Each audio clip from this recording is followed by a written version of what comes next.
said things that I feel like that make sense in America. Yeah, it doesn't really make sense here. President?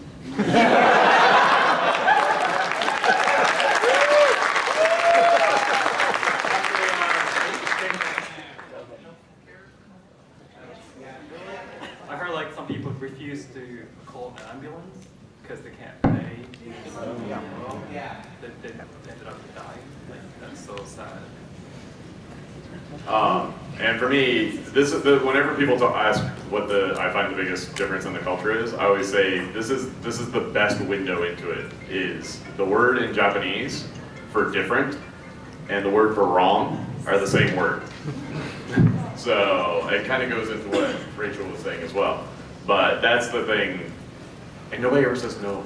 Nobody ever says no. So again, until you realize that, you will get way overconfident. You're like, I must be the smartest man in the room. Right? Because nobody's disagreeing with you. They're going, chotto. Yes. Right? Just once. Once I finally frustrated one of my Japanese friends so much where he finally said, that is stupid. And I still love him more to this day for actually saying that. But yeah, that would be what I... Excellent. All the way in the back with the blue overshirt. Hi. Hi. So this is a question for Jamie. Okay. Excuse me, Rachel. Thank you. Okay. Okay. So question. So when you were like learning Japanese, and you know, like you had that hump, how did you overcome that? That's way a better question for Rachel. I never got over the hump. Yeah. Me neither. Really, it's just a matter of dedication.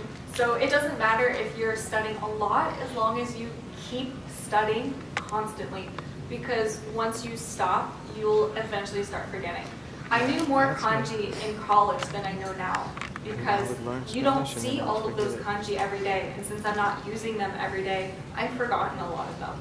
So I think it's really just a matter of keep going. It's like a marathon. You don't have to be fast, you just have to keep up with it. Yeah, in my case, it was actually, and this is one of the hidden dangers of moving to Japan. You think I'm going to move to Japan and my Japanese is going to get awesome. I moved to Japan the second time, went to live there long term, and my boss said, oh, please don't speak any Japanese, because the Japanese staff needs to keep their English. And so I was forbidden from speaking Japanese in the office, and then I would go home, and every kid in the neighborhood was at my house, because Thomas and Sarah's dad spoke English. And so it was way cheaper than sending them to a Taiwan, right? So my Japanese is amazing if I'm in the convenience store or the train station, because that was the only place I ever really got to speak Japanese. Excellent. Right here. Right here. Do you guys have any tips for anyone, or things to remember when learning Japanese in the States? You know, when you don't have other people to like talk to others in language, do you guys? There are so many apps these days that will hook you up with people from that country who are learning your language, so you can help each other study. You can, I mean, even just listening to something like anime, maybe it's not the language that people use every day in real life, but it will help you start picking out words so you can differentiate where words are in a sentence. You can listen to music, you can listen to TV.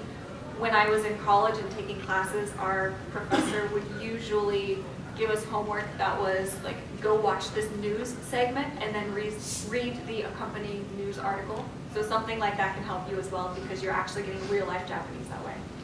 And mine was a little weird because I moved to Japan knowing 3 things in Japanese when I was 22. And so the Japanese that was accessible to me very early when I was studying was actually music, but it wasn't the metal, it was like the absolute bubblegum pop. So those of you who know who Morning Musume is, yeah, 2001 Morning Musume, like the Beast and all that, a lot of my Japanese came from that, which was really creepy coming out of a 22-year-old bald guy. So, yes. Okay. So we plan on moving to Japan next year. Excellent. Omedetou. He's currently stationed with Brad. Okay. Hoping to meet Brad and get a federal job. A DoD job? Yes, GS job. Okay. So our son is 2, who's already really good at baseball. Mhm. We're afraid that he will leave because we're ever the case, or No. would you be looked at like, just like? Oh, no. No. My mixed son, who again, if any of you have seen the pictures of my kids that I show, my son looks Mexican. Right, he got all of the Japanese coloring and none of the facial features. So anyway, the very first day of first grade in Japan, at a regular Japanese public school, his mom and I are walking up to school, and it was 3 blocks away. We turned the first corner, and this little adorable Japanese girl was walking with her mom down that street we turned onto, and she just looked at him, and she just walked over and grabbed his hand and said, "You're gonna walk with me now." And she claimed him, and he was the most popular kid. I love my son, but I'm very realistic about it. He's not the smartest kid, he's not the coolest kid, but he was different, so he was the most popular kid in school. He's already really awkward being Jews. Oh yeah, no. Here in America, the cringe is strong with my son. I love him to death, and I hope he grows out of it. But he's 12 years old and 6 feet tall now. And he's like the Tasmanian devil. He has no idea where his arms are. Breaking everything. So, anyway, thank you for letting me tell that story. That warms my heart. I need to go to the back because I've been staying in the front for too long. Right here in the straight turn. I just want to ask, do you feel like your role in society or your personality changes when you go back and forth? And how do you handle, like, what do you think your true internal self is? And have you thought about that as a couple? Oh, that's a great question. I absolutely think it changes. Japan as a society, really, it still expects women to be quieter and more meek. And being that I have a Japanese husband, I don't have to speak up for myself very much because everyone will ask him for information because they can talk to him in Japanese. So when I'm over there, I kind of just become the wife. And it's very different from here, where I know how to do everything. I can take control of everything, and I can be a lot louder. We speak quieter in Japan. Every time we switch back and forth between the countries, I have to get used to the sound level again.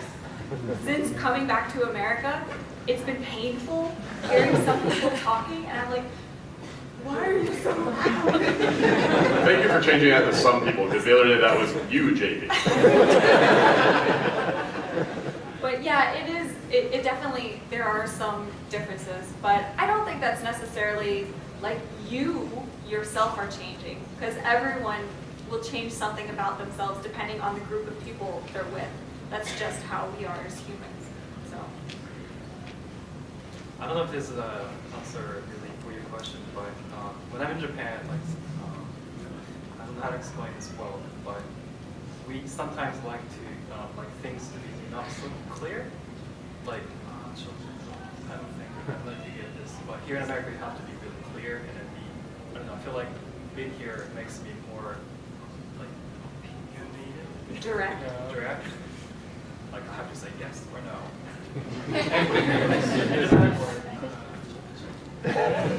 You're supposed to like read the atmosphere a lot more in Japan. And for me, it's finally starting to wear off now that I've been back for 2 years, but Japan is a very hierarchical society. And so, you know, even we lived very Japanese, so my in-laws were in the house with us. They lived on the first floor, we had the second floor. And like it took me a long time for people older than me, for me to tell them, like a true American, that when they were being dumb. Or when something I disagreed with, I would just like really take it and let it go for a lot of years. A great example of that is, again, we've lived all together for 5-6 years. And every time it rained and I was going to work, my mother-in-law would yell, "Oh, be sure to take an umbrella." Every time. For years. And it rains a lot in Tokyo, especially in the summer.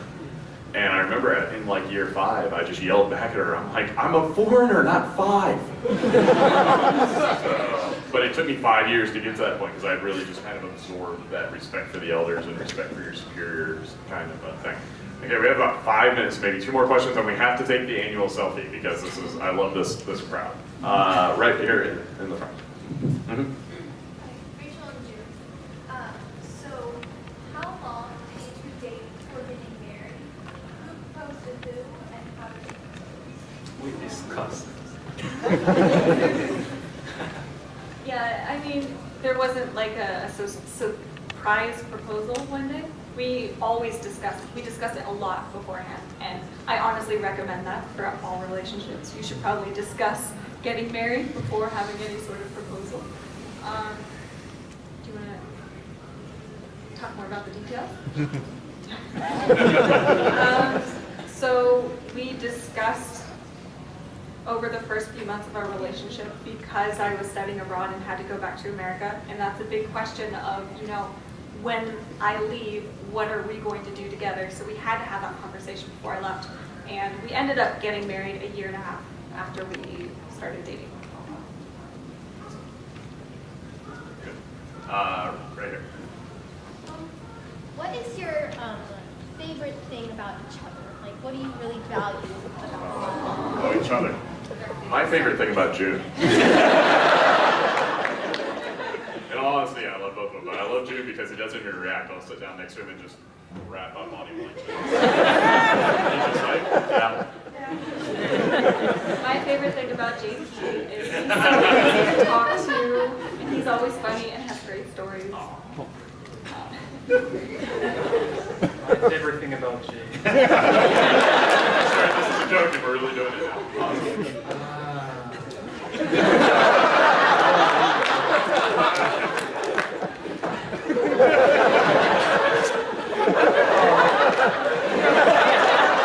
I don't know, he's a great guy. I just like everything about him.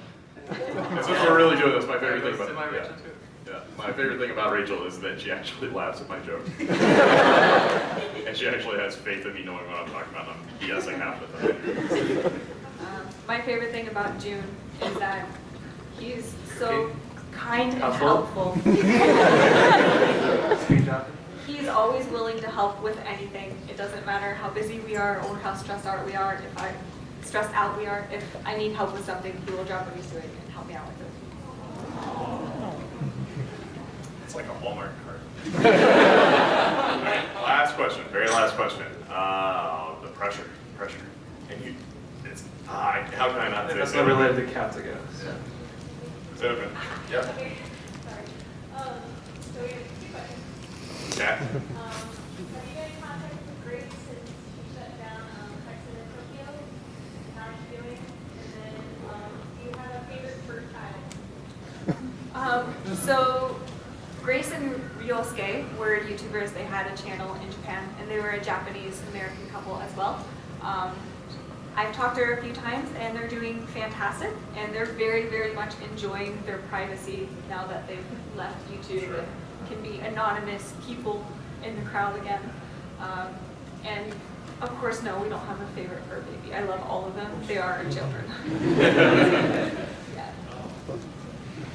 Okay, all right, now, like I said, this is tradition, so all of you on the wings, get as close to the middle as you possibly can. There you go, come on,